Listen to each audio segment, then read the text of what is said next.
little bit late today.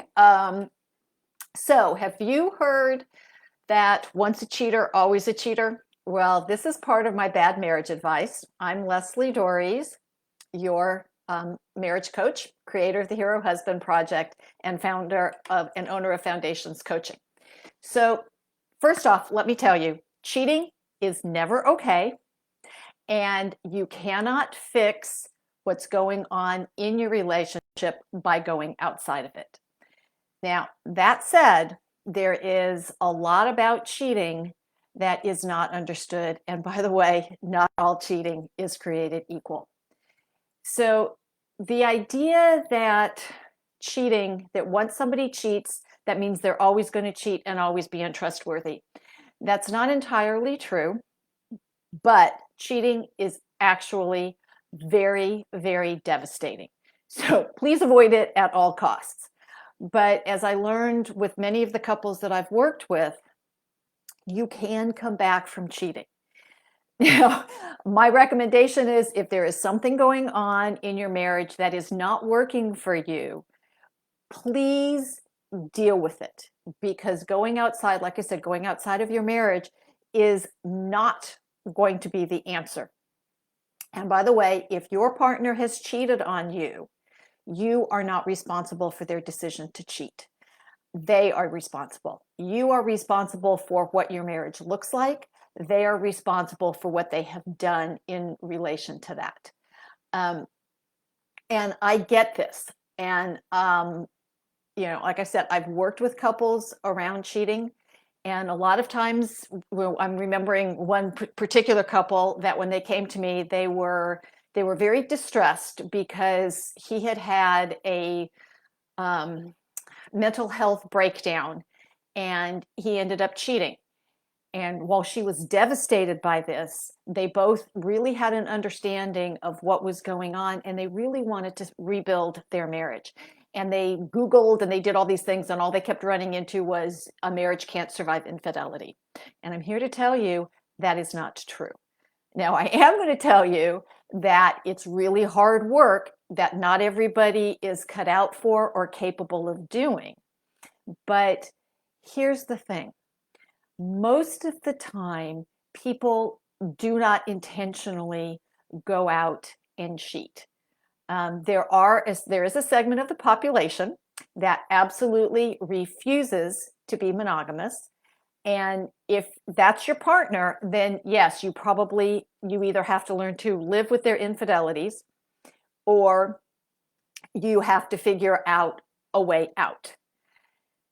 Now, and by the way, if you and your partner got together as a function of infidelity, meaning one of you was attached, your relationship probably will not survive. The percentage of relationships that begin in infidelity generally don't last. Part of that reason is because whoever cheated has shown that they haven't, that you should be wary about trusting them. Now, the thing is, if infidelity has been in your relationship or you have done it, then you need to understand what that was about, why, given those circumstances, you chose to go outside of your committed relationship. When you get clear about that, when you understand what drove that behavior, that's when you become, oh, and by the way, and you make you make reparations for that. You apologize, you own your behavior, you don't blame your partner, you figure out what you're going to do, and you behave differently. That's when you become trustworthy again. But unless and until you do all of that stuff, you are not trustworthy. I remember reading a story about somebody whose husband cheated on her. And when she asked him why he cheated, his response was, "Well, I'm a man." And she goes, "Well, that's not going to be helpful because you're going to be a man tomorrow and 3 weeks from now and 4 years from now. So that answer really not acceptable." And by the way, that wasn't the answer. Not all men cheat. And by the way, the men who are cheating with somebody. So women are now cheating as well. And this idea that once a cheater, always a cheater, now that may be an appropriate response. That may be you. If you are not capable of dealing with your own emotional issues and that this is the way you deal with them, okay. And even, by the way, if you are in a marriage, sexless marriage is one of the reasons people cheat. Fix that. Deal with that. Get out of one relationship before you get into the other one. Because let me tell you, I understand a lot of what goes into somebody not being faithful. And, like I said, there are people who just have no interest in being monogamous. Please stay away from those people unless that's what you really want. But most people, that's not their intent, but they have gotten so used to either not understanding what's going on within themselves or not being able to talk about it with their partner, that their relationship becomes vulnerable to somebody from the outside. And by the way, frequently affairs are not about sex. They're about some other emotional need that is not being met. And sometimes the person doesn't even know they have the need. And that's really what makes it insidious. So not understanding how you work, what's important to you, making sure that your relationship is what you want it to be, sets your relationship up to be vulnerable from the outside.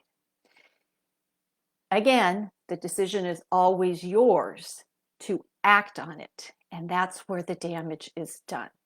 But there is a way back. It's hard.